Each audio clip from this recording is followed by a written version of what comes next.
McDison, salam sehat selalu, bertemu lagi dengan saya, Dr. Oke Negara, di Oke Dok.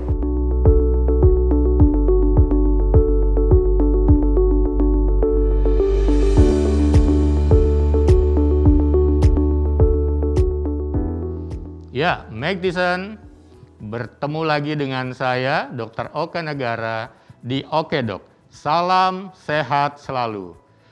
Oke Dok adalah sebuah diskusi, wawancara dengan para dokter-dokter yang energik, passionate, dan inspiratif membahas seputar permasalahan kedokteran dan kesehatan terkini. Tetap selalu bersama saya hanya di Mac TV, Magnificently Inspiring.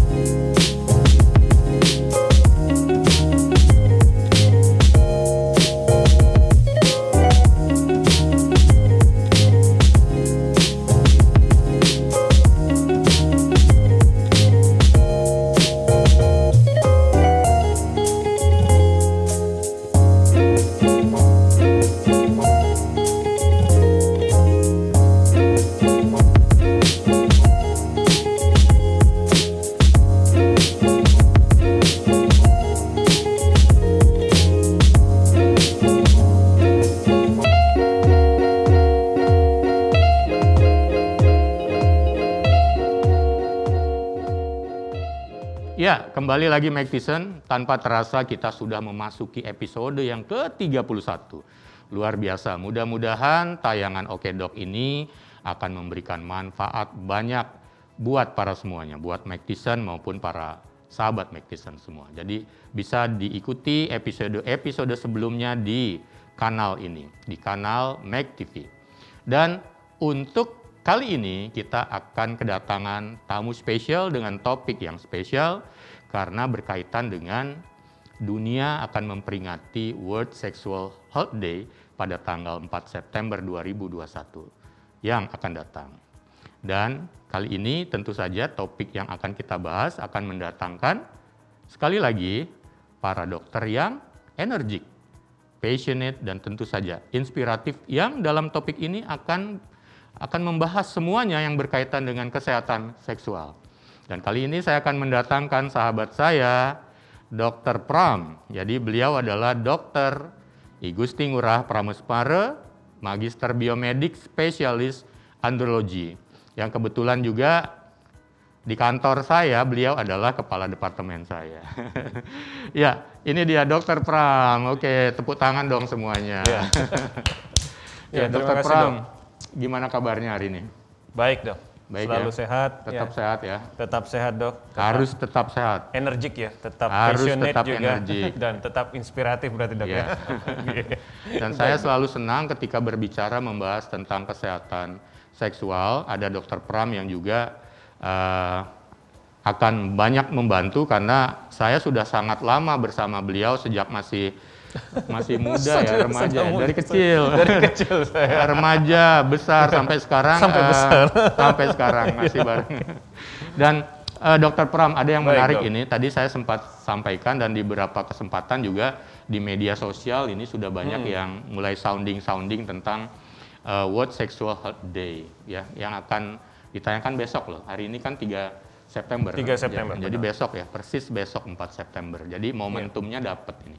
Betul. Jadi berbicara tentang permasalahan seksual kan sebenarnya nggak kunjung selesai ya. Dan memang sampai kapanpun nggak akan pernah kunjung selesai masalah seksual. Tapi yang paling penting adalah bagaimana McDison, masyarakat semua paham bahwa ketika punya masalah mesti ngapain. Iya.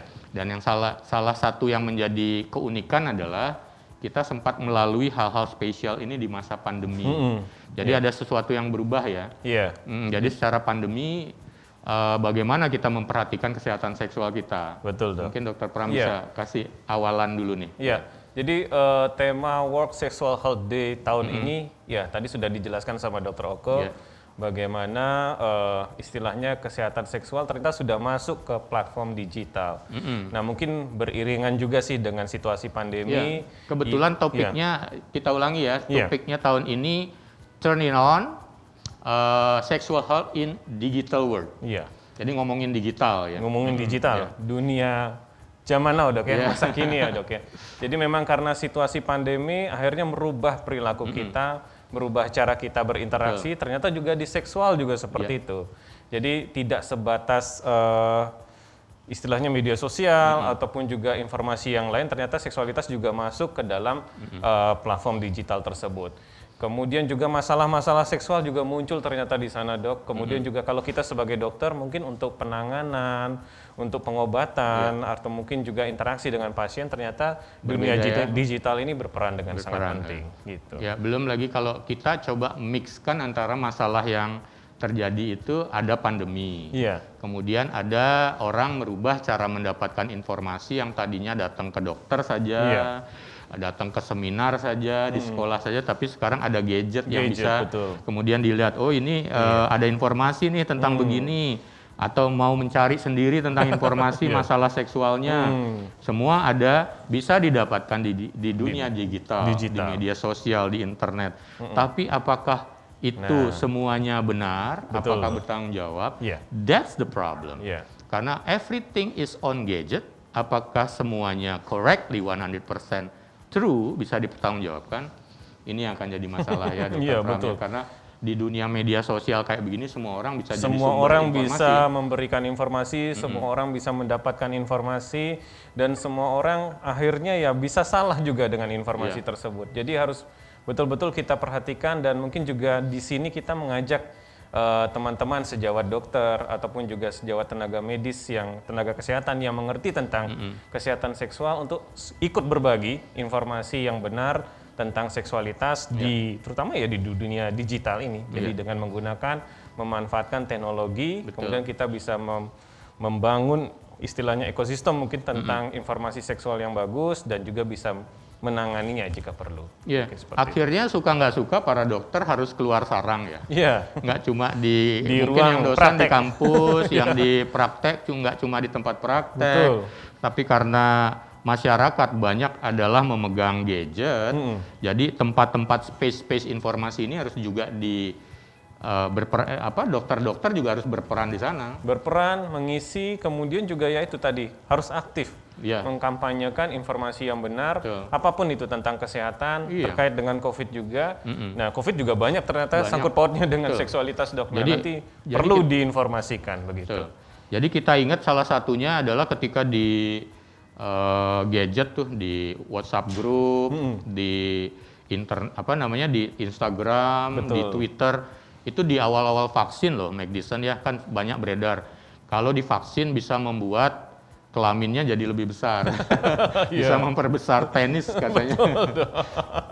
Kita apa perlu melakukan survei dokter Pram? Mereka yang sudah divaksin diukur tuh. Boleh dok kalau kita bisa. Tapi itu aja contohnya pendahuluan itu gimana? Itu aja udah nggak benar ya? Kalau informasi itu jelas belum ada bukti atau literasi yang menjelaskan. Sejauh ini vaksin yang jelaskan mungkin kalau yang terbaru lebih banyak informasi vaksin yang menakutkan ya dok. Jadi vaksin ditengarai bisa menyebabkan ketidaksuburan, ditengarai juga bisa merusak kehamilan, terpasti itu. Kemudian juga bisa mengganggu seksualitas. Tapi sampai sekarang informasi yang terbaru pun ya tidak ada. Tidak ada, dan itu ya kembali lagi semua dikacaukan informasinya. Ada saja pihak yang mungkin tidak bertanggung jawab yang menginformasikan tidak benar, dan itu kita perlu menjadi penyeimbang dan memberikan informasi atau literasi yang benar gitu. Betul, karena itu cocok sekali sebenarnya tema dari Hari Kesehatan Seksual Sedunia yang memakai jargon balik lagi turn it on, sexual health in digital world. Jadi semua orang harus turn it on, menyalakan, memulai lagi untuk aktif memberikan edukasi yang benar, karena semua informasi yang benar harusnya sekarang sudah ada tersedia di digital world, di media sosial, di internet, di dunia maya. Harapannya bisa mengikis dari informasi-informasi lain yang keliru, yang mungkin bisa dikatakan zaman sekarang adalah hoax. Zaman dulu mungkin kalau turun-temurun itu mitos ya disebut ya, sekarang hoax itu is too much ada di digital world ya. Jadi salah satunya adalah tadi itu vaksin yang katanya bisa memperbesar penis itu jelas tidak terbukti, belum ada laporan banyak. Kalau bayangkan ini kalau banyak, kalau benar ya, mungkin banyak yang ingin divaksin berulang kali. Karena ini ya dok ya, ada dirasain perubahannya gitu. Perubahannya, mau nambah lagi, akhirnya minta divaksin terus gitu. No, Mike Tyson itu ternyata keliru ya. Demikian juga tadi Dr. Pram bilang ada yang vaksin bisa mengakibatkan gangguan kesuburan, gangguan kepada proses kehamilan, mungkin kalau dicobakan ke ibu hamil ternyata tidak terbukti. Jadi Mike Tyson pastikan bahwa gadget yang Anda pakai juga adalah untuk mendapatkan informasi yang benar dan bertanggung jawab.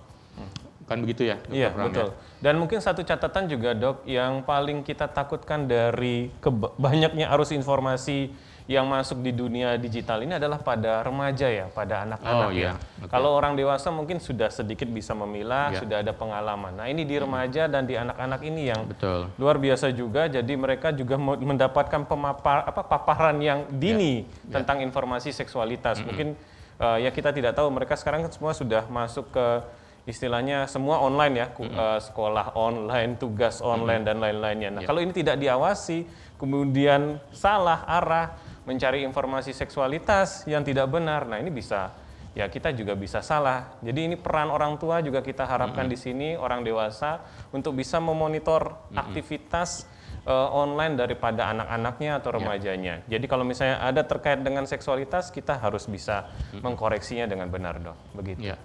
Dan jangan lupa Mike Tyson, karakter dari anak muda juga ya, remaja yang ingin tahu sih bagus ya, kemudian mencoba-coba. Yang ketiga itu adalah rebel, sesuatu yang kelihatannya agak-agak ngeyel, agak-agak ngelawan, kelihatannya extraordinary, kok kelihatannya itu yang semangat malah disebarkan. Jadi di era post-truth katanya, kalau sesuatu yang salah itu kelihatan menarik, disebarkan terus-menerus, pada akhirnya malah yang nyebarin itu tujuannya tadinya juga hanya iseng, malah dia juga akhirnya bisa percaya. Jadi dianggap bahwa sesuatu yang salah itu sebagai sebuah kebenaran hanya gara-gara kelihatan menarik dan ditampilkan terus-menerus. Jadi benar tadi Dr. Pram bilang, orang dewasa ikutlah berperan untuk bisa mengarahkan anak-anak muda yang sedang ingin tahu, coba-coba dan tertarik dengan hal-hal yang rebel, melawan begitu, supaya mereka bisa kembali memilah dan memilah mana yang hoax, mana yang fakta, kemudian pilihlah yang realita atau fakta ini.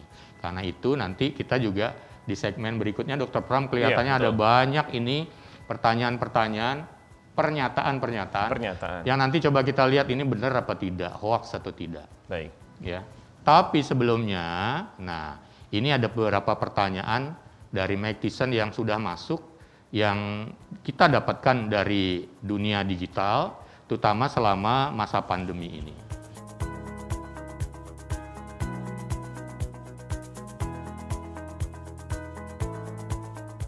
Ya, siap Dr. Pram? Ada yang masuk? Oke. Ya, ini kita lihat yang pertama nih.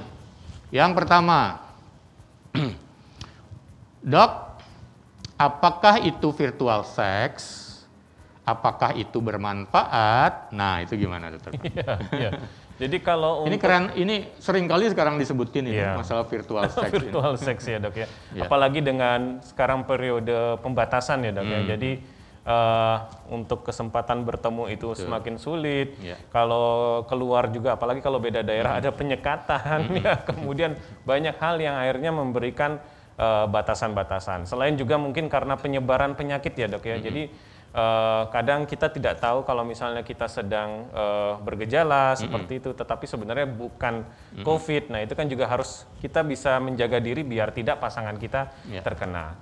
Jadi virtual sex ini ya sudah pasti Mike Tyson kenal ya, artinya kita melakukan aktivitas atau mungkin berperilaku seksual dengan menggunakan media. Jadi media yang kita gunakan ya tentu saja mungkin media yang digital, misalnya seperti video call seperti itu, atau mungkin ya telepon seperti itu. Nah ini sebenarnya bukan sesuatu yang baru sih dok. Jadi sudah ada, tetapi dengan kondisi sekarang ya itu mulai lebih dipergunakan, lebih difokuskan dan direkomendasikan.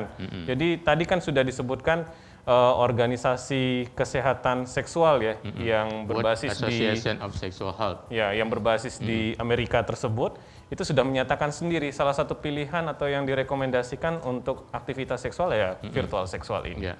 Jadi menggunakan media, kemudian kita melakukan beberapa aktivitas seksual. Yang penting sama-sama sehat dan sama-sama aman dari artinya infeksi. nggak ketemu langsung, nggak betul. kontak langsung, menggunakan kemudian alat bantu yang namanya gadget tadi. Gadget ini bisa dengan WhatsApp gitu misalnya, ketik-ketikan aja, ya bisa dengan teleponan, tapi bisa juga dengan video call.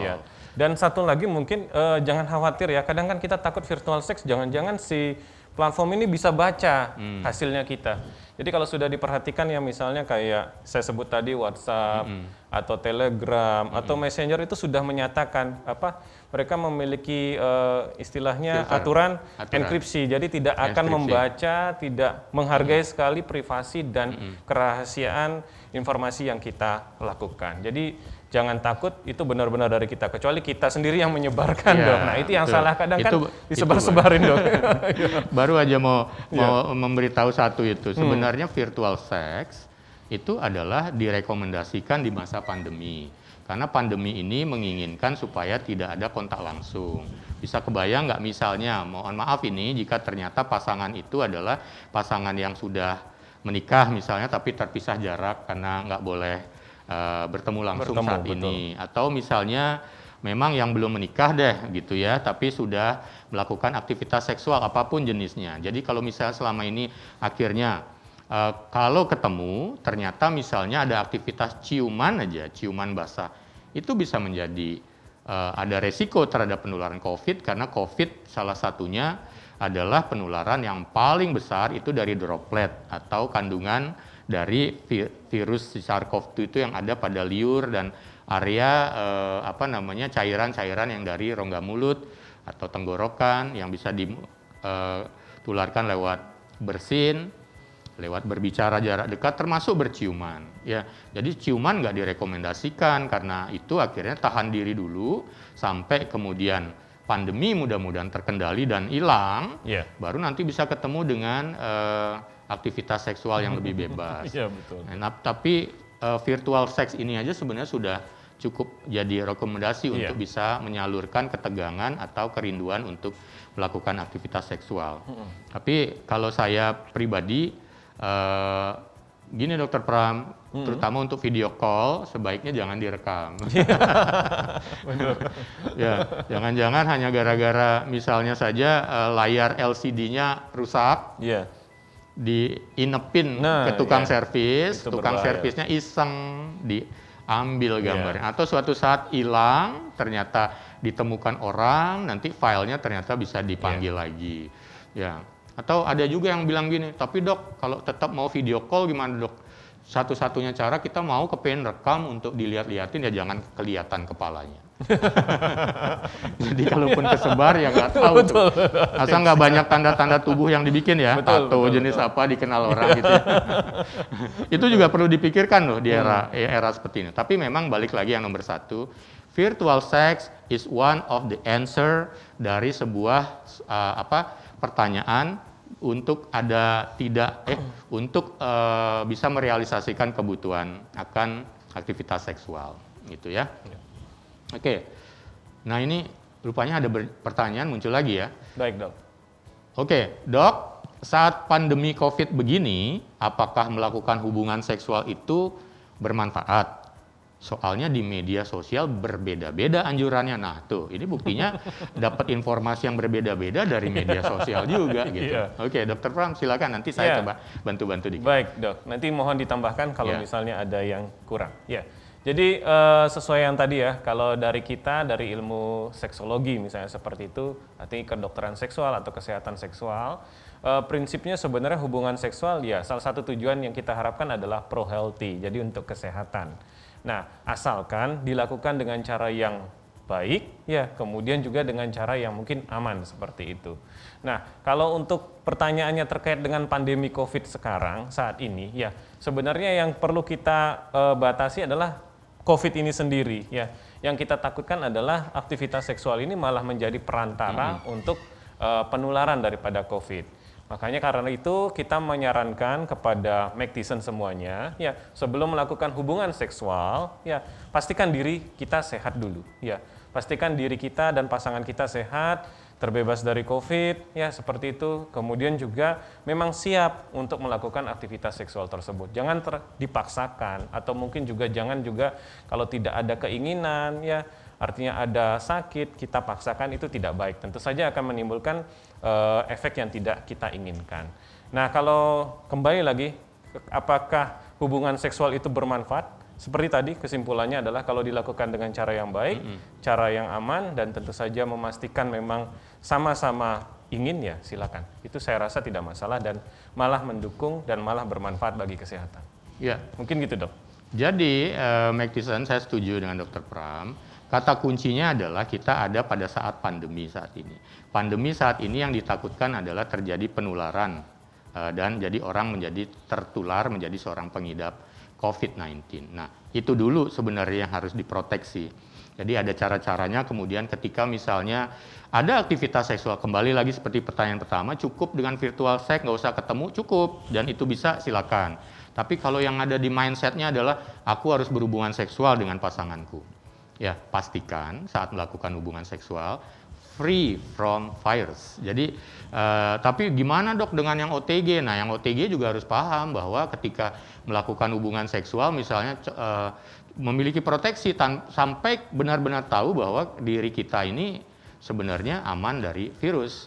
Jadi ada beberapa kasus, kemarin sempat ada kasus di Rusia atau Jerman itu, malah akhirnya menyebar menjadi rentetan penularan ke yang lain hanya gara-gara pacar ini belum menikah, yang salah satunya karena kangen sembunyi-sembunyi untuk kontak, dan mereka berdua tahu sebenarnya takut dari COVID-19 supaya mencegah penularan, jadi nggak mau ketemu lama-lama. Itu aja yang ada di mindsetnya. Tapi kemudian juga saling pakai masker, ketemu bareng, ya cuma gara-gara ingin udah selesai ketemu sebentar, kemudian pisah. Untuk pisahnya ini, say hello, untuk pulangnya ini mereka berciuman, ciumannya ciuman dalam, buka masker. Akhirnya muncul di situ adalah penularan. Jadi sebenarnya kalau dilihat dari kemungkinan besar, mungkin kalau dikomparasikan antara hubungan seksual penetratif, kelamin dengan ciuman basah, lebih besar peluang dari ciuman basah itu menularkan COVID. Selama ini orang berpikir, oh jangan berhubungan seksual, tapi ciuman aja nggak apa-apa. Salah, karena di situ rupanya bisa mengakibatkan juga penularan. Dan kalaupun misalnya ada hubungan seksual yang sudah kadung tidak bisa ditahan, minimalisirlah kemudian kemungkinan penularannya dengan misalnya boleh pakai masker atau berhubungan seksual juga tetap menggunakan kondom, tapi paling penting adalah sebenarnya pastikan bahwa Anda tidak membawa virus dalam aktivitas seksual. Caranya gimana? Ya kalau bisa ya memang memastikan diri dengan pemeriksaan tes laboratorium COVID, itu akan lebih bijak. Ya, begitu ya Dr. Pram ya? Iya, setuju dok. Oke, siap dengan pertanyaan berikutnya? Iya dok. Oke dok, di media sosial belakangan populer sekali istilah bahwa hubungan seksual itu harus dengan konsensus. Nah, sepakat tadi Dr. Pram sempat menyebutkan itu. Dan harus memperhatikan hak seksual. Apa dok ini maksudnya? Konsensus. Berarti ini ngomongin kesepakatan Dr. Pram. Jadi Dr. Pram bilang tadi, ya jangan dipaksain, ya benar ya? Ya coba silakan. Ya, jadi kalau dikatakan populer ya, hubungan seksual harus sesuai dengan konsensus dan memperhatikan hak seksual. Ya, memang harusnya demikian. Jadi aktivitas seksual itu kan tidak sendirian ya dok ya, melibatkan pasangan, kemudian juga artinya ada efek selanjutnya, institusi kita, artinya keberadaan kita dengan pasangan, kemudian juga mungkin dengan keluarga dan lain-lainnya. Tetapi prinsipnya dijalankan berdua itu harus ada kesepakatan, harus ada istilahnya tidak boleh saling merugikan. Ya, kemudian kalau saling menguntungkan sih tidak, saya lebih melihatnya saling bermanfaat, memberikan manfaat, artinya ya sama-sama mendapatkan istilahnya kalau kita lihat dari ingin mendapatkan kepuasan seperti itu, kemudian ada juga pasangan yang untuk mendapatkan keturunan seperti itu. Nah itu silakan. Jadi prinsipnya harus disepakati berdua. Dan satu hal lagi, tidak ada yang dominan di sana. Laki, perempuan, suami, istri itu semua punya haknya masing-masing. Ya, kemudian juga punya kewajiban seksual juga kalau misalnya memang sudah menikah, nah itu silakan dilakukan. Prinsipnya seperti tadi yang saya sampaikan, hubungan seksual, aktivitas seksual harus dilakukan secara sehat dan kemudian tidak ada pemaksaan, tidak ada menimbulkan perburukan akibat dari aktivitas seksual. Mungkin seperti itu sih dok, nanti silakan mungkin ditambahkan sedikit tentang hak seksual. Karena kita semakin ke depan, kita kemudian sebagai manusia yang sudah semakin cerdas, lebih berbudaya, menghargai semua itikat baik dan keinginan bersama untuk hidup bebas, aman, dan tentram damai. Jadi salah satunya adalah juga memperhatikan hak asasi. Dan hak seksual itu adalah salah satu dari yang perlu dikenali dan juga kita realisasikan. Bagaimana selama ini banyak terjadi hubungan seksual itu dengan pemaksaan, dengan kekerasan, bahkan pemaksaan itu tidak cuma untuk hubungan seksual, juga pemaksaan untuk menentukan misalnya menggunakan kontrasepsi, yang laki-laki nggak mau, yang perempuan saja. Tadi Dr. Pram menyebutkan tentang apa nih tujuan dari hubungan seksual. Juga disepakati bersama bahwa apakah hubungan seksual ingin rekreasi dulu, senang-senang aja dulu nih, belum siap untuk berhubungan yang kira-kira untuk kepentingan reproduksi, apakah nanti berniat untuk punya anak, dan lain-lain, itu semua adalah memperhatikan dulu hak masing-masing dan kemudian menjadi kesepakatan. Ketika itu sudah disepakati, hubungan seksual pastinya nanti akan jauh lebih membahagiakan dan jauh lebih mendapatkan manfaat. Bahkan saya coba mengutip pendapat dari senior kita, Pram, Dr. Prof. Wimpi Pangkahila itu menyebutkan hubungan seksual yang baik itu ada 3 syaratnya. Yang pertama adalah disepakati bersama, kemudian disenangi bersama, dan tidak mengakibatkan hal buruk apapun dari hubungan seksual itu. Jadi kalau 3 hal ini sudah disepakati bersama, sesungguhnya kita sudah menghargai hak seksual dan juga melakukan konsensus dalam hubungan seksual. Termasuk tidak memaksakan, misalnya jika salah satu pihak sedang tidak nyaman, tidak berminat, atau mungkin sedang menstruasi, jadi situasi psikologisnya tidak nyaman, jangan dipaksain situasi apapun. Nah, itu akan membuat hubungan seksual yang tadi katanya istilah konsensus sedemikian populernya di kalangan anak muda membahas itu, ini akan menjadi sebuah itikat baik untuk melakukan hubungan seksual. Bisa kebayang pada akhirnya jika hubungan seksual ini berdasarkan pemahaman yang baik dengan hak dan konsensus, saya yakin konsekuensi buruk dari hubungan seksual seperti kehamilan tidak diinginkan, infeksi menular seksual, mungkin juga kehamilannya yang tidak diinginkan berlanjut, ingin menghentikan kehamilan, itu menjadi suatu hal yang tidak terjadi karena sudah dipikirkan sebelumnya resikonya. Iya, dok. Oke, berikutnya. Nah, ini menarik ini. Mumpung bintang tamu saya masih anak muda. Muda, dok. Sudah lewat, dok. Ya, nomor berikutnya. Seks sehat buat anak muda milenial zaman sekarang itu yang bagaimana sih, dok? Karena anak muda milenial kan sekarang hampir semuanya sudah pegang gadget, terpapar dengan pornografi di media sosial. Bagaimana nih menyikapinya? Ini ada konteks yang pornografi di media ini, Dr. Pram. Iya.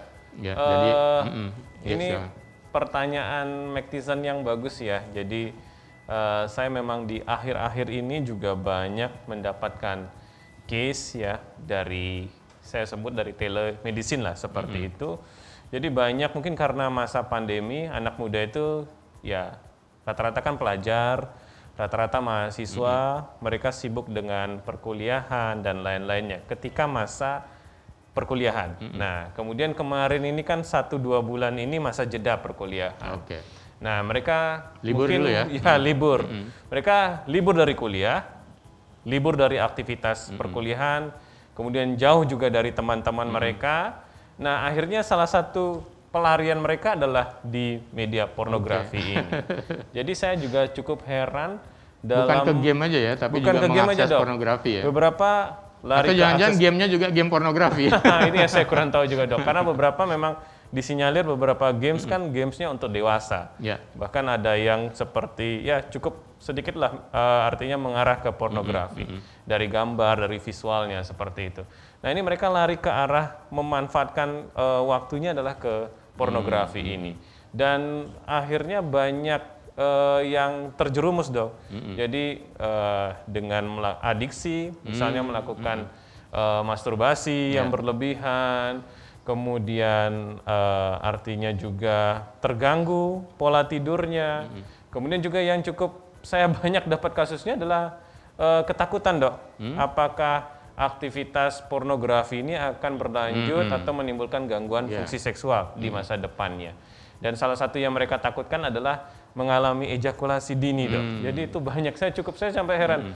Dalam sekali buka mungkin sekitar 2-3 dan kasusnya rata-rata masih muda, umur 20-an, rata-rata mahasiswa.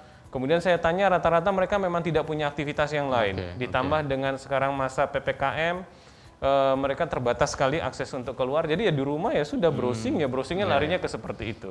Ya, nah karena akses untuk pornografi ini di beberapa platform media sosial itu memang mudah muncul ya. Mudah muncul. Kadang-kadang nggak dicari dia muncul sendiri. Muncul sendiri, Dok. Dan ya generasi milenial ini kan pintar, Dok. Ya. Semua akses ada, termasuk juga bagaimana caranya mengakali ketika Kementerian Informasi sudah melakukan blocking, mereka kemudian download VPN. VPN-nya dibedakan, Dok, diganti, tinggal ngerubah aja, dan itu sangat mudah. Di YouTube pun ada caranya. Jadi bagaimana cara mengubah, cara memakai. Itu yang mereka cari, dan akhirnya terjebak dari operan teman-teman, masuk ke dunia yang sama. Lihat pornografi, ketagihan, dan timbul masalah. Belum lagi di WhatsApp grup atau di Telegram, di Telegram itu banyak, Dok. Berbagi video, berbagi konten di sana, Dok. Dan itu bisa satu hari beberapa kali loh. Maksudnya satu kali beberapa video muncul begitu. Jadi kalau saya katakan seks sehat bagi anak muda milenial saat ini ya prinsipnya kayak tadi yang disampaikan sama Dr. Oke. Ya, jadi kalau anak muda tentu tugasnya belajar dan situasinya adalah belum menikah ya, Dok ya. Jadi poin-poin itu yang penting harus diingat. Jadi sebaiknya memang kalau boleh belum melakukan hubungan seksual seperti itu.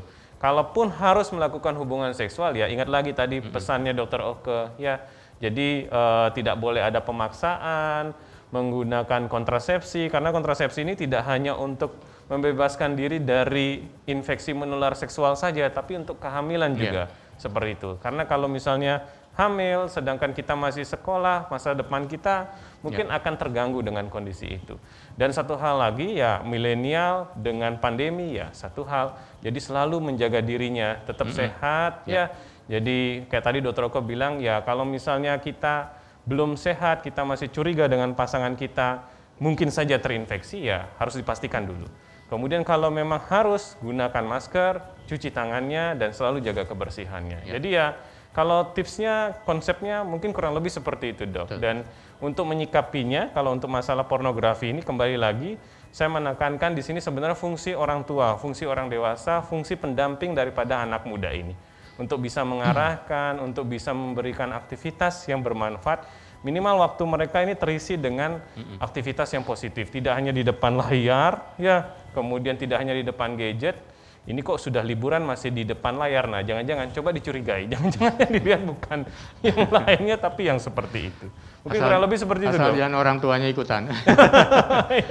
jadi sepakat dengan Dr. Pram, kata kuncinya adalah kita tidak melihat bahwa baru saat pandemi atau saat tadi liburan aja pornografi itu muncul. Tidak, pornografi itu sudah sejak zaman manusia purba pun pornografi sudah ada di dinding-dinding goa, itu udah ada ketelanjangan gambar orang berhubungan seksual di beberapa relief dari mungkin yang ada di Nusantara juga lihat ada adegan-adegan seksual. Tetapi sebenarnya apakah yang paling penting adalah apakah remaja atau anak muda milenial sudah paham bahwa kelebihannya dia sebagai anak muda milenial dengan gadgetnya adalah juga sanggup bertanggung jawab buat dirinya.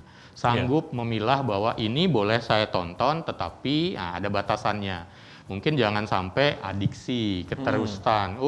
Muncul nih di WhatsApp grup, ya udah ketawa-ketiwi aja sama teman sebagai bentuk rekomendasi bahwa itu memang ada realitinya dan suatu saat nanti mungkin saya akan misal melakukan itu sebagai referensi untuk berhubungan seksual, tapi dengan keyakinan bahwa sudah tahu resikonya. Jauh dari yang diinginkan adalah terhindar dari yang namanya kehamilan tidak diinginkan, infeksi menular seksual, bahkan bahaya-bahaya yang lain termasuk menjadi seorang pelaku kekerasan seksual atau agresi seksual yang tidak cuma secara fisik tetapi juga kita temukan sekarang banyak sexual bullying terjadi juga di dunia digital.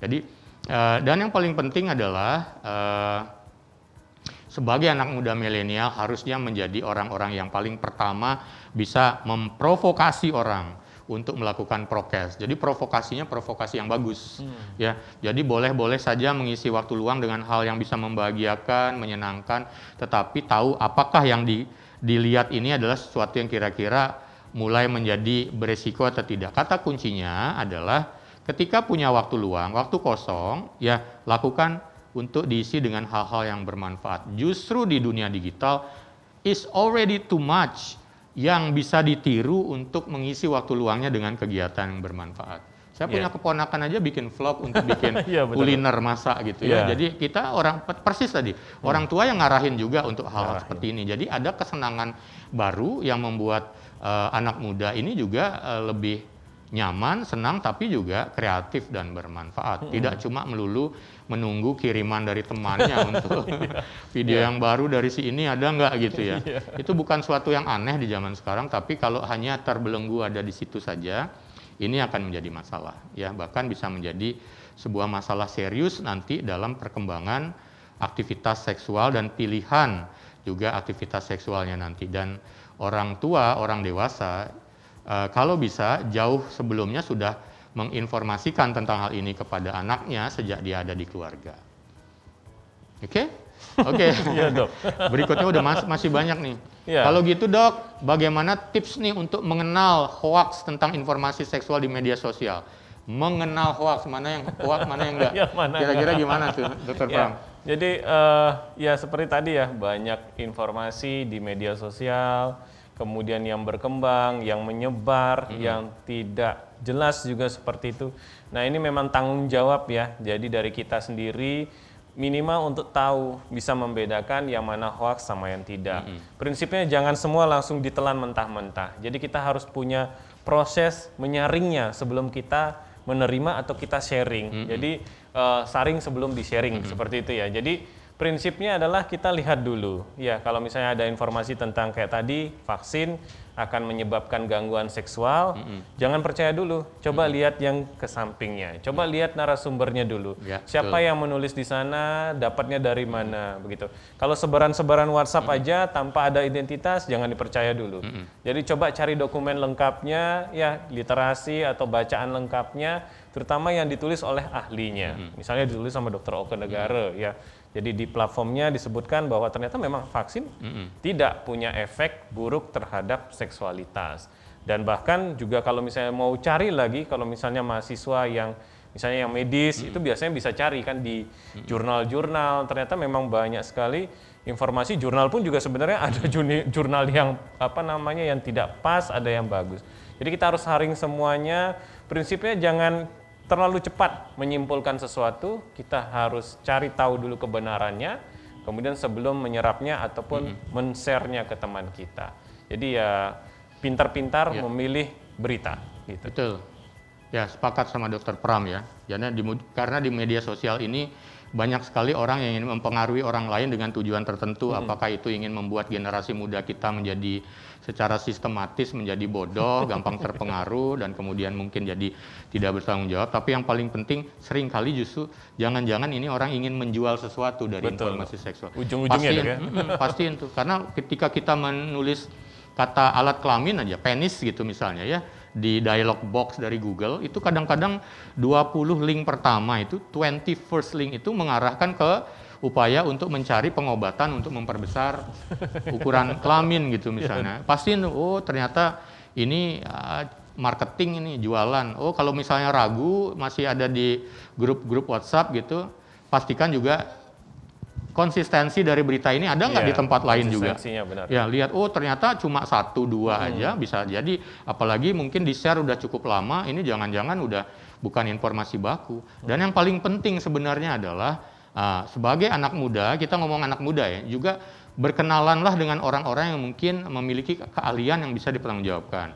Jadi ketika punya informasi yang meragukan, ya tinggal zaman sekarang, Dokter Pram, saya dapat berita kayak begini nih, gimana? Akhirnya tinggal tanya, nunggu Dokter Pram buka WhatsApp, nunggu dijawab, selesai, clear. Itu yang bisa dilakukan ya. Betul. Oke, berikutnya, nah, ini terkait dok. Wah ini kayaknya juga berhubungan ya. Di media sosial itu juga sering muncul penawaran obat kuat. Jadi obat kuat seks dan bahan untuk memperbesar kelamin. Apa itu benar? Nggak disebutin ya obatnya apa gitu, bahannya juga apa dok. Ini tapi memang ini banyak beredar. Ya, saya baru dapat dok kasus satu di Bali ya. Ini masih ternyata praktek itu berjalan selama pandemi ini dok. Jadi saya heran juga. Ternyata praktek saya sebutkan yang kedua dok ya. Jadi memperbesar kelamin ini ternyata masih dok. Yang pijat-pijat atau yang nyuntik? Nyuntik dok. Yang nyuntik ya. Nyuntik dengan minyak ya saya bilang seperti itu. Jadi minyak orang-aring ya. Nggak sebut merek dok. Ya jadi saya nggak tahu minyak apa. Yang jelas itu konsistensinya ya pasti minyak yang disuntikkan. Jadi ternyata masih praktek ya, dan kemudian juga ada korbannya. Ya, jadi saya mau tanya, dan pasti ada korbannya. Korbannya yang datang dok ke praktek dengan keluhan gangguan seksual. Awalnya ya prinsipnya adalah awalnya memang mengganggu, datangnya ke sejawat kandungan dulu, datang dengan istri, program, tetapi kemudian belum berhasil untuk anak kedua, ketiga. Kemudian datang ke saya, ternyata memang ada keluhan bahwa dia mengaku ke dokter objinnya ada keluhan dengan seksual. Kemudian setelah saya lihat, saya melakukan pemeriksaan lebih jauh, kemudian juga melakukan wawancara seperti itu loh. Ini kok saya curiga ada sesuatu di kelaminnya gitu. Yang bersangkutan adalah orang yang bergerak saya tidak menstigma, artinya bergerak di bidang pariwisata. Nah itu mungkin dia punya akses yang banyak seperti itu tentang hal-hal seperti itu, terapi seperti itu, dan kemudian akhirnya ternyata ikut juga melakukannya. Karena mungkin sekarang sepi, jadi dia nyoba-nyoba. Kemarin dia nganterin orang, sekarang dia nyoba-nyoba. Dan ternyata setelah saya lihat memang dok, jadi dia mengalami kasus namanya parafinoma. Jadi disuntikan minyak, parafin ya, minyak ya, minyak ke dalam kelaminnya. Jadi ini laki-laki seperti itu, dan wah bentuknya sudah tidak jelas, udah nggak beraturan dah itu, sudah kayak gada gitu. Jadi jelas saja itu akan menimbulkan ketidaknyamanan, baik ke pasangannya juga. Ternyata pasangannya juga mengeluh setelah bapaknya melakukan hal tersebut kurang lebih setahun ini, tidak nikmat rasanya atau malah nyeri setelah berhubungan seksual. Jadi ini perlu sekali ya, tidak hanya media sosial, tetapi juga praktek-praktek yang tidak jelas dok. Dari misalnya yang istilahnya menjanjikan bisa kuat secara seksual atau memperbesar kelamin. Nah ini harus dipastikan dahulu prakteknya seperti apa, apakah aman, dan memang sudah terbukti. Jangan-jangan hanya sekedar share aja seperti itu, atau pengalaman-pengalaman yang mungkin tidak jelas juntrungannya, akhirnya ikut dan jadi korban seperti itu. Jadi itu ya saya lucu juga, ini musim seperti ini kok ada juga yang melakukan hal seperti itu, dan ternyata tidak sendirian dok. Begitu. Yang menjadi kemudian permasalahan adalah ketika banyak yang ingin mencoba melakukannya, tapi tetap banyak juga yang menjadi konsumen yang mau datang gitu ya. Jadi sebenarnya Maktisen setelah sekian lama, saya dan Dokter Pram juga menekuni permasalahan seksual, penis size, kemudian kenyamanan, kenikmatan seksual karena ukuran ini atau mungkin dengan minum obat tertentu ya. Yang paling penting adalah memastikan bahwa apakah memang sebenarnya Anda Maktisen membutuhkan.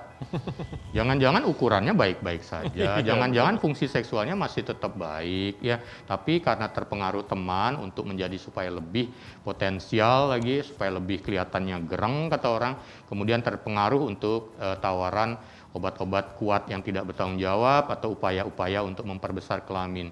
Jadi sebenarnya ketika kelamin itu sudah usia dewasa, 17 tahun, 18 tahun ke atas, over than 18, itu sebenarnya laki-laki kelaminnya udah nggak bisa diapa-apain. Kecuali memang ada pada kondisi tertentu yang memang terjadi tumbuh kembangnya masih terlambat, ada problem hormonal gitu. Betul. Ya, jadi bisa dicek, kemudian diperbaiki, hormonnya mungkin akan ada peningkatan ukuran, kemudian mendekati nilai yang lebih baik lagi begitu. Tapi ketika seseorang masih normal, nggak, artinya tumbuh kembangnya baik-baik saja, ya nggak ada upaya apapun yang bisa dilakukan untuk memperbesar kelaminnya. Jadi saya berani garansi ya bahwa apapun itu oles-oles, tadi Dokter Pram bilang menyuntikkan minyak sehingga akhirnya terjadi parafinoma, ada juga yang menyuntikkan silikon secara klasik, itu namanya silikonoma. Itu hanya akan membuat kondisi kelamin menjadi rusak. Fungsinya kemudian akan terganggu ya, karena pembuluh darah, jaringan ikat, pembuluh saraf yang kemasukan desakan dari cairan ini dia akan menjadi rusak, mengalami iritasi awalnya dan lama-kelamaan malah tidak akan menyenangkan. Belum lagi bentuknya, bentuknya bisa kalau dibiarkan itu kayak bola tenis. Kalau kayak bola tenis bagaimana melakukan penetrasi? Dan seperti ini biasanya orang nggak pamer untuk menunjukkan bahwa saya korban, nggak, akhirnya sembunyi-sembunyi aja. Bahkan ketika ditanya sama temennya gimana tuh tindakan kemarin, oh boleh, aku nggak apa-apa. Akhirnya temennya juga ikutan. Makanya nggak salah ketika kita juga, saya sempat jumpai ya Dokter Pram ya, jadi ada satu komunitas dok. Semuanya ternyata punya masalah karena ikut-ikutan atasannya gitu. Saling menutupi ya dok. Saling menutupi. Harusnya kan atasannya bilang ini sebenarnya jangan ikut, tapi enggak, biarin aja semuanya ikut. Itu yang terjadi. Demikian juga dengan hati-hati dengan obat kuat, jamu dan lain-lain. Sebenarnya nggak ada masalah minum jamu untuk kebugaran, kesehatan. Betul. Ya, tetapi kalau ini untuk fungsi seksual, tolong hati-hati zaman sekarang. Jadi pastikan dulu sebaiknya ke dokter, karena jangan-jangan nanti jamu atau obat kuatnya ini dicampur dengan obat. Atau yang namanya oplosan. Jadi kalau sudah oplosan, nanti kita tidak pernah tahu dosisnya apa, kandungannya apa. Jangan-jangan yang mengonsumsi itu adalah seorang pengidap sakit jantung yang sedang minum obat nitrat misalnya. Terus minum jamu yang ternyata dioplos dengan obat-obat tertentu, golongan PDE5 inhibitor namanya, atau contohnya sildenafil gitu kandungannya. Dimasukkan di sana, ditipu, dibilang itu adalah herbal, dikonsumsi itu, pada akhirnya jantungnya menjadi terganggu saat berhubungan seksual, kemudian ada masalah dengan curah jantungnya, akhirnya malah tidak bisa terkompensasi dengan baik, dan kita sering melihat kasus-kasus di mana hubungan seksual dengan obat kuat kok mengakibatkan banyak korban jiwa di tempat tidur habis berhubungan seksual. Kita kan, Mike Tyson kan nggak mau menjadi salah satu dari mereka dan masuk berita kemudian. Berita disebutkan lagi. Jadi hati-hati banget ketika memang punya fungsi seksual terganggu, konsultasikan dulu ke pihak yang benar-benar berkompeten, datangi dokternya, gitu ya. Oke, ini masih ada rupanya. Dok, sebenarnya bagaimana pasangan suami istri bisa berhubungan seksual di masa pandemi? Soalnya banyak yang ragu di media sosial, ada yang bilang boleh, ada yang bilang ditunda dulu, terutama pada waktu isolasi. Dan mungkin juga ada yang merencanakan atau menunda kehamilan gitu, gimana Dokter Pram ya? Karena takut kan katanya juga nanti terjadi hamil lebih beresiko. Iya betul dok. Ya mungkin konteks yang utama di sini pasangan suami istri yang sedang program ya dok ya. Jadi kalau misalnya program mungkin ya tuntutannya adalah waktu ya dok, waktu dan umur. Jadi kalau umur misalnya ditakutkan kalau kita menunggu terus pandemi ini memang tidak akan ada ujungnya ya. Mungkin saja setelah pandemi akan menjadi endemi ya, saya dengar seperti itu. Jadi akan tetap berada COVID ini di dalam kehidupan kita. Nah otomatis kalau planning umur ini kan tidak bisa dicegah, berjalan terus. Kemudian juga waktu juga akan berjalan terus.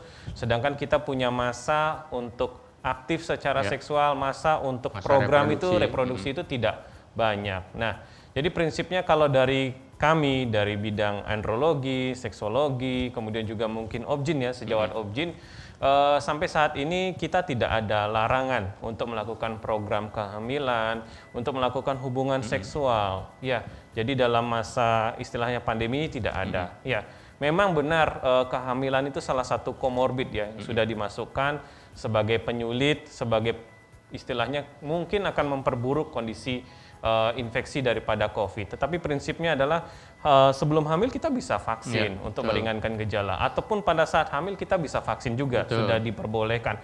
Bahkan sekarang statement dari sejawat objin dari POGI yang terakhir itu tidak perlu ada rujukan dari dokter objin. Prinsipnya Anda hamil segera lakukan vaksin. Jadi kalau kemarin kan ada ketakutan sedikit, harus diberikan surat keterangan dari objin bahwa Anda layak vaksin.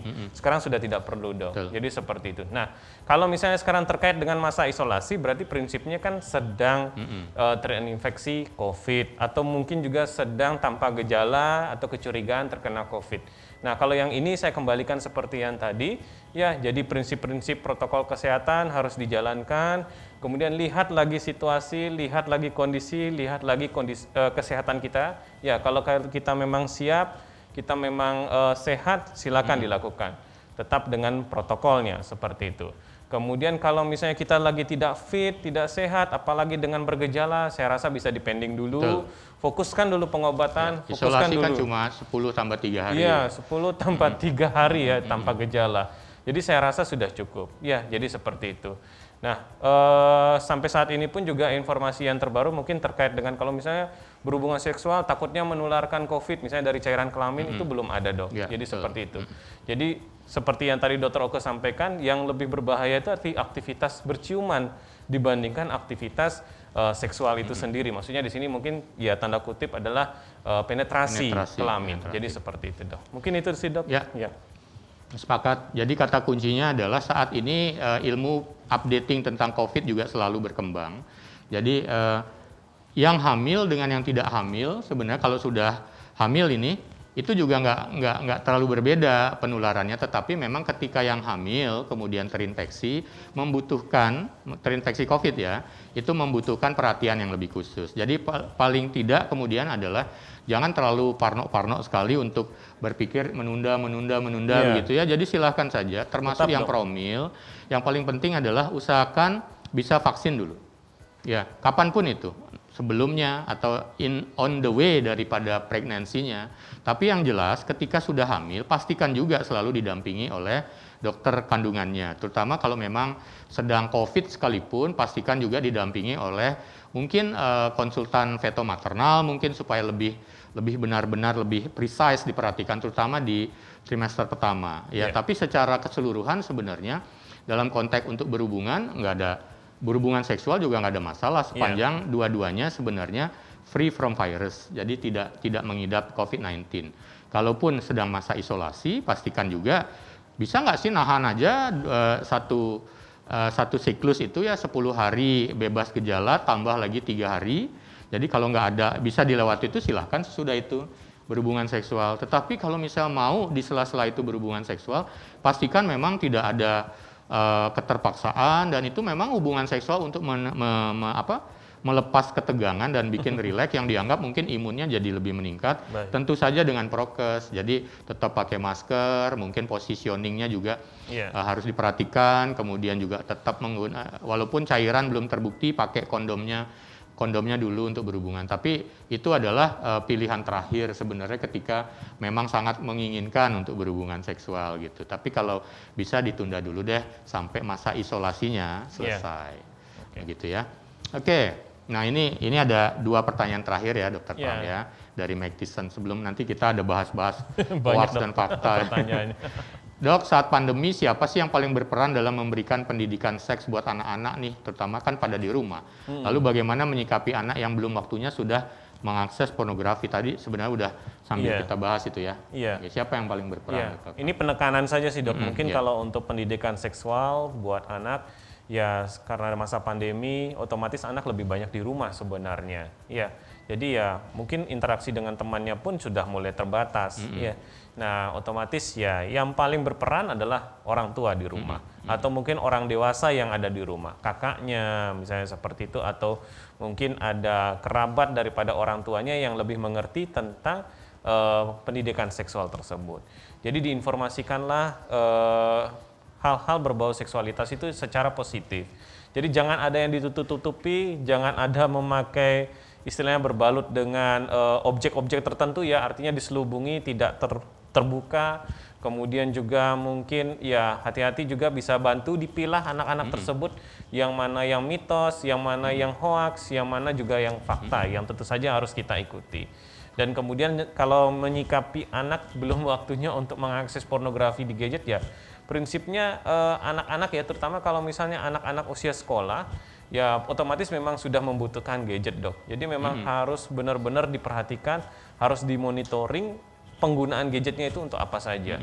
Sekarang sudah banyak aplikasi-aplikasi untuk bisa istilahnya semacam polisi ya, Dok ya. Jadi kita tahu aktivitas, kita bisa remote lihat aktivitas anak itu apa saja digunakan untuk gadgetnya. Bahkan sebenarnya kita juga bisa langsung melihat memorinya ya. Jadi lihat ini berapa menit, apa saja kontennya itu bisa kita lihat kembali. Historinya juga bisa historinya juga bisa kita lihat kembali. Jadi hal-hal seperti ini perlu orang tua harus siap dengan kemajuan teknologi ini. Jadi harus mengerti, harus bisa juga menyikapi perubahan tersebut. Selain juga ya tadi jangan pelit dengan komunikasi ya. Sekarang sudah dikasih waktu berkumpul dengan anak-anak, waktunya cukup banyak, ya harusnya punya waktu untuk menjelaskan tentang seksualitas. Saya rasa ini juga jadi suatu masalah karena masih tabunya, kemudian juga informasi atau pendidikan seks ini masih sedikit di orang tua, Dok. Jadi sampai saat ini pun kayak kemarin saya sempat mengikuti atau memberikan materi di komunitas orang tua, kemudian juga anak berkebutuhan khusus ya. Memang informasi tentang seksualitas ini sedikit teredam karena yang lebih dominan itu informasi tentang COVID. Nah, jadi kita harus tetap, Dok, mungkin dari Asosiasi Seksologi Indonesia cabang Denpasar ya, Dok, ya seperti itu juga harus tetap sejawat-sejawat anggota ASI bisa memberikan informasi, istilahnya membagikan juga informasi yang benar tentang seksualitas kepada siapa saja, tidak kepada orang tua, anak-anak, remaja, ataupun juga orang lansia. Jadi silakan dibagikan, Dok. Ya, apa yang disampaikan Dr. Pram itu sangat luar biasa sebenarnya. Ini akan menyadarkan bahwa justru selama pandemi ini, orang dewasa, orang tua, ini adalah kesempatan yang paling baik untuk bisa mengedukasi anak secara seksual. Apalagi ketika kita menyerahkan gadget kepada anak-anak supaya mereka bisa mengakses pelajaran. Tujuannya kan itu, untuk berkomunikasi dengan orang lain. Tapi kita harus lihat bahwa kemungkinan mengakses pornografi juga tetap ada, kemungkinan itu besar sekali.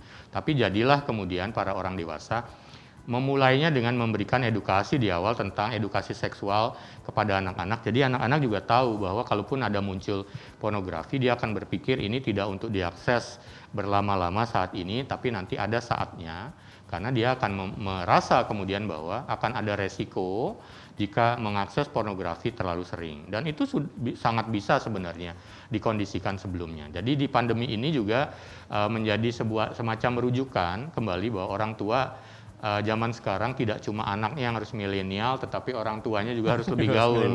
Jangan yang nggak tahu apa-apa, ya begitu ya. Walaupun memang ada hal-hal yang harus dikejar, misalnya salah satunya ekonomi dan lain-lain. Kan nggak 24 jam juga bakal bekerja ya. Jadi malam-malam saat ngumpul bersama itu adalah peluang untuk berdiskusi kepada anak-anaknya, termasuk juga melihat apakah ada kemungkinan anak-anak mengonsumsi pornografi dan bagaimana kemudian melihat itu sebagai sebuah wacana didiskusikan secara baik dan kemudian dihindari untuk menjadi lebih supaya tidak diakses terus-terusan dan akhirnya malah akan terjebak di situ menjadi adiksi yang tentu saja tidak baik ke depannya. Nah, ini terakhir ada pertanyaan dari Mike Tyson, Dr. Pram. Dok, kalau gitu tolong dong tips sehat selama pandemi. Ya. Ini kesimpulan ya, Dok ya. Ya, jadi saya sepakat ya dengan segala yang kita sampaikan hari ini bahwa prinsipnya adalah kesehatan itu penting saat ini, saat pandemi ini. Jadi kita harus pastikan diri kita sehat. Termasuk juga ternyata terkait dengan seksualitas kita. Jadi saya juga sepakat dengan Dr. Oke tadi menyampaikan ya, ada yang disampaikan oleh senior kita ya, Prof. Wimpi, bahwa seks sehat itu seks yang disepakati, seks yang tentu saja menimbulkan kesenangan, dan terakhir adalah tidak menimbulkan masalah. Jadi saya percaya konsep itu bagus. Jadi silakan diterjemahkan, dan satu hal lagi, karena ini ada pandemi, konteks pandemi ini ya kita harus pastikan diri kita bebas dari virus. Jadi free from virus, ya seperti itu. Jadi pastikan kalau misalnya kita masih ada kecurigaan, ya tanpa gejala tapi kita curiga, kontak erat dengan misalnya seseorang yang positif ya COVID, nah itu hendaknya kita pastikan dulu ya. Atau mungkin jalankan isolasi dulu ya 10 hari tambah 3 hari, ya itu rasanya tidak begitu lama ya, Dok ya. Jadi sudah cukup untuk kemudian kita bisa kembali melakukan aktivitas seksual yang sehat. Dan yang terakhir, lakukan tetap protokol kesehatan, gunakan masker, cuci tangan, ya kayak tadi juga dikatakan kalau memang harus terpaksa bisa mungkin posisinya dirubah seperti itu, atau menggunakan virtual sex tadi yang pertanyaan yang paling pertama ya, Dok ya. Jadi kurang lebih seperti itu sih untuk tips sehat selama pandemi ini, Dok. Ya, lengkap sekali apa yang sudah disampaikan oleh Dr. Pram. Jadi pastikan kembali bahwa kehidupan seksual, pilihan aktivitas seksual semua benar-benar dipilih berdasarkan apa yang memang kita inginkan, pasangan inginkan. Jangan sampai terjadi pemaksaan, konsensus ternyata tidak dijalankan, kemudian juga malah merugikan. Jadi secara psikis juga terganggu, akhirnya mempengaruhi fisik, kehidupan seksual menjadi tidak nyaman. Dan pastikan memang sebisa mungkin Anda berada pada situasi di mana aktivitas seksual dan hubungan seksual bisa dilakukan dengan benar-benar tanpa tekanan. Salah satunya misalnya adalah dengan memilih pasangan yang tepat sebagai pasangan seksual yang tepat, kemudian di saat yang tepat juga untuk melakukan hubungan seksual dengan benar-benar paham resikonya. Dan tadi Dr. Pram sudah menggarisbawahi juga, saat ini adalah pandemi. Jadi prokes adalah nomor 1 yang jangan diabaikan. Semasih kita melabeli di dunia ini pandemi masih berjalan. Beda kalau kasusnya nanti misalnya sudah terkendali dan masuk ke situasi yang lebih endemis. Begitu. Well, itu ya Dr. Pram ya. Well, kalau begitu kita akan lihat ini ternyata juga banyak sekali pertanyaan yang masuk tapi tidak lewat pertanyaan tadi lewat masuk untuk ditayangkan di OKDok sesi ini, tetapi sudah terkumpul ini rupanya. Ada beberapa statement pernyataan-pernyataan yang kita ingin bahas ini Dr. Pram, apakah ini adalah fakta atau hoax atau mitos ya. Oke, kita lihat sebentar lagi. Well, Dr. Pram, ini ada fishbowl, ini ada pertanyaan di dalam, ini ada kertas warna-warni. Baik, Dok. Sudah ditulis dari kumpulan statement atau pernyataan. Jadi nanti kita coba lihat bahwa statement atau pernyataan yang ada ini adalah fakta atau hoax ya. Ya, oke. Coba Dr. Pram satu deh, ayo. Baik, saya ambil, Dok ya. Ya, satu. Oke, ini yang paling gampang terjangkau, Dok. Oke. Ya. Oke. Langsung dijawab. Langsung dibaca ya, Dok ya? Baca langsung jawab. Ukuran kelamin laki-laki sangat berarti dalam memuaskan pasangannya. Nah, ini mitos ya sebenarnya, Dok ya? Mitos. Oke. Cut. Saya berikutnya. Oke, Dok. Ya.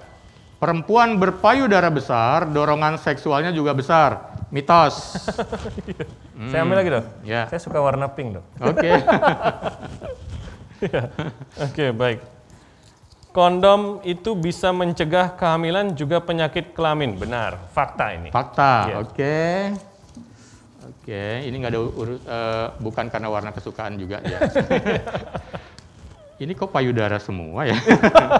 Perempuan berpayudara kendor, bokong tepos, itu tanda sudah sering berhubungan seksual. Mitos. Oke, ambil langsung, Dok. Pink lagi, Dok. Iya. Oke. Senggama terputus sudah pasti mencegah kehamilan. Mitos. Mitos. Oke. Ya. Keputihan itu wajar dan tidak perlu diperiksakan atau diobati. Mitos. Oke, ini habis sudah nih yang pink, Dok. Ya. Oke, yang kuning sekarang. Oke. Ada lagi masih. Saya ambil lagi juga kalau gitu deh. Ya. Oke, Dok. Loncat-loncat setelah berhubungan seks dapat mencegah kehamilan. Mitos juga, Dok. Ada ya pertanyaan gitu ya. Iya. Penyakit kelamin bisa dicegah dengan minum antibiotik sebelumnya dan jamu kuat. Tentu saja mitos. Iya.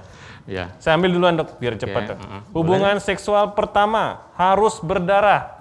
Mitos lagi ini, Dok. Darah ayam dipakai. Saus, Dok. Pernah ada kejadian, Dok. Saus diberikan. Nih, masturbasi itu bisa bikin lutut kopong dan mandul. Oh, tentu aja mitos. Iya. Akhirnya dapat warna merah. Penyakit kelamin dapat dicegah dengan mencuci kelamin. Mitos juga, Dok. Mitos. Ya. Hubungan seks sekali saja nggak bakal bikin hamil. Wah, ini keliru ya, mitos. Ini banyak ya? Ya, yang terakhir ya kayaknya, Saudara. Oh, ini masih ada. Orang yang terlihat bersih dan sehat bukan jaminan bebas penyakit kelamin dan HIV AIDS ya. Orang yang bersih, sehat bukan jaminan. Benar berarti ya, Dok ya? Iya, benar. Bukan jaminan ya. Bukan jaminan kan, Dok?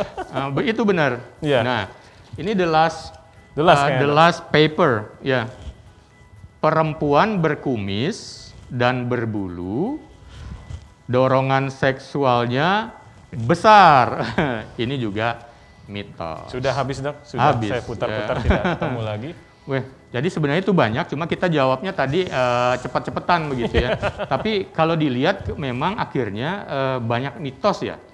Dari pernyataan-pernyataan ini ternyata banyak mitos, dan pernyataan-pernyataan seperti ini juga banyak ditanyakan, beredar di digital, di dunia media, di dunia maya, di media sosial. Dan herannya dok, masih bertahan sampai saat ini. Jadi kan ini sebenarnya beberapa mitos atau fakta yang mungkin sudah ada dari dulu, ya, dan sudah kita sering bahas, dan ternyata berulang kembali. Yang seperti tadi Dr. Oke sampaikan, sesuatu yang salah terus-menerus diinformasikan akhirnya malah menjadi benar. Nah ini tugas kita sebagai sejawat atau tenaga medis ya, misalnya yang mengerti tentang ilmu seksologi, ilmu kesehatan seksual, untuk selalu membagikan informasi yang benar tentang mitos maupun fakta ini. Luar biasa. Jadi memang saya sepakat, ini pertanyaan kayak gini udah dari zaman jadul ya, ada ya, tentang menanyakan tentang keperawanan tadi ya, dorongan seksual, whatever yang ditanyakan tadi ini sebenarnya bukan pertanyaan yang baru muncul di saat pandemi, tapi sudah cukup lama, Mike Tyson, dan kelihatannya juga masih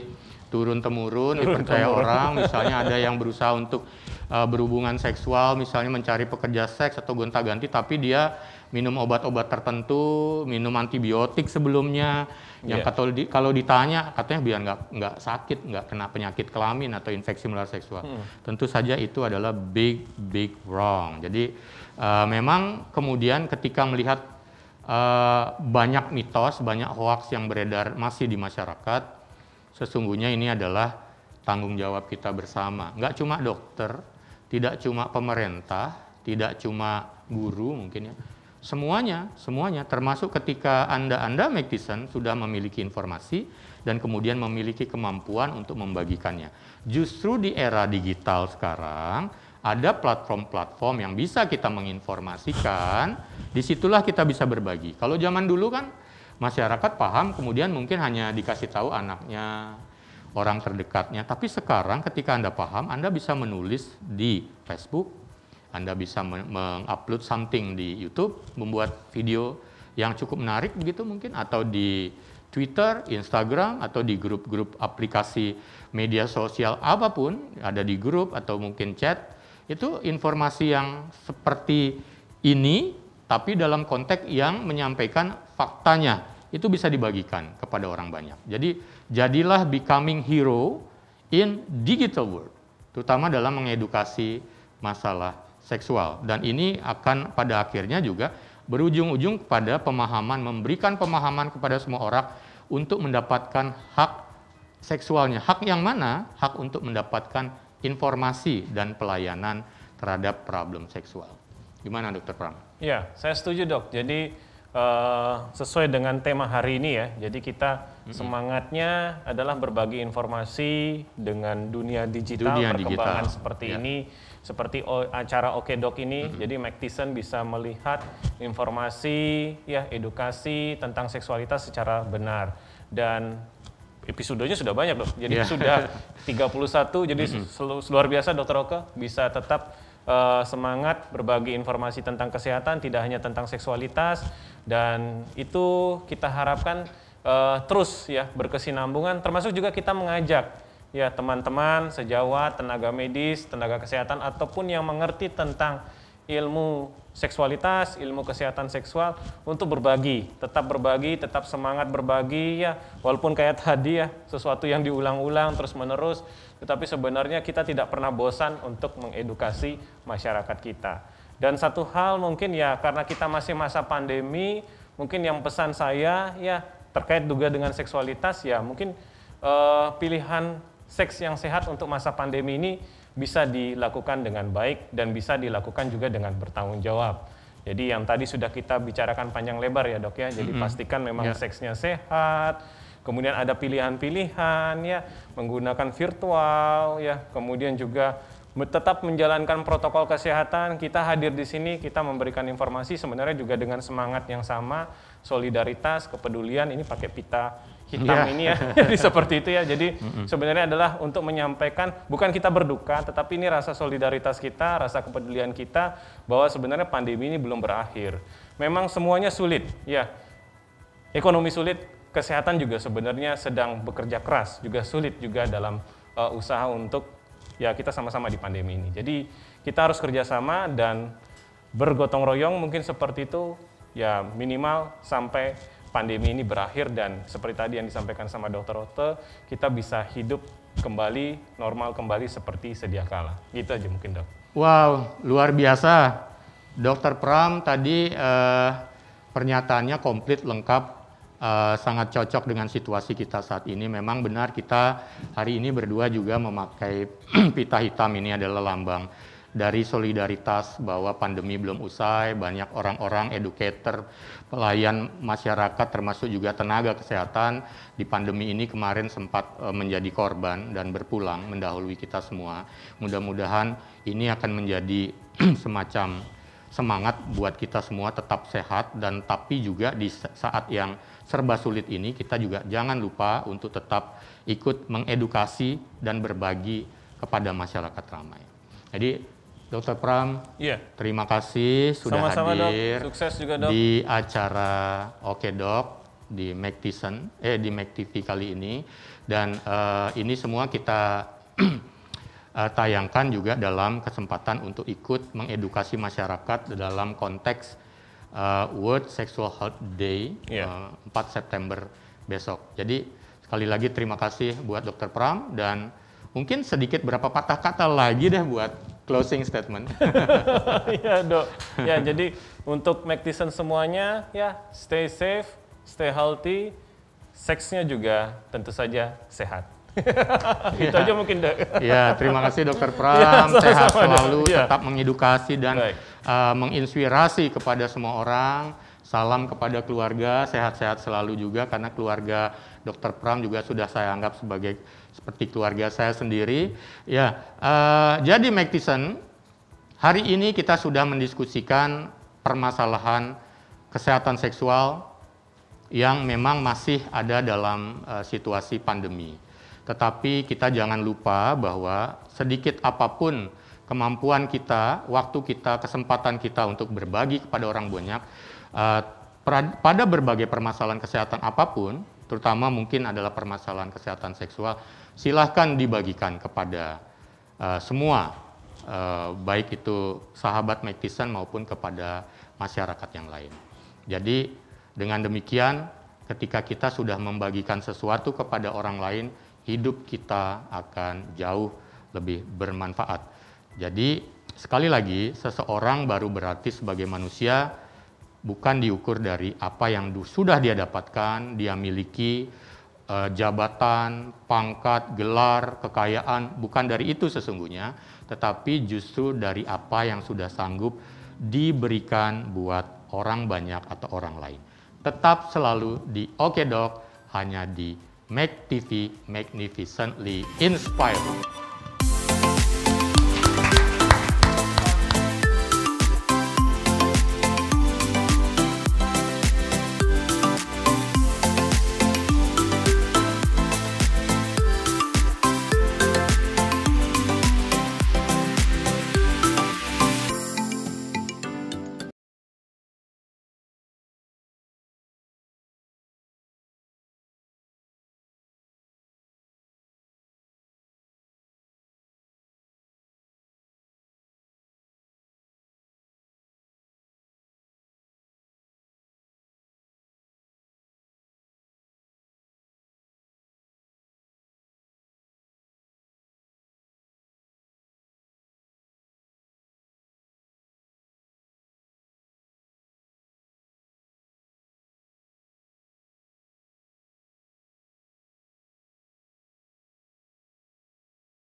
Well, Mactison, salam sehat selalu, bertemu lagi dengan saya, Dr. Oke Negara, di Oke Dok.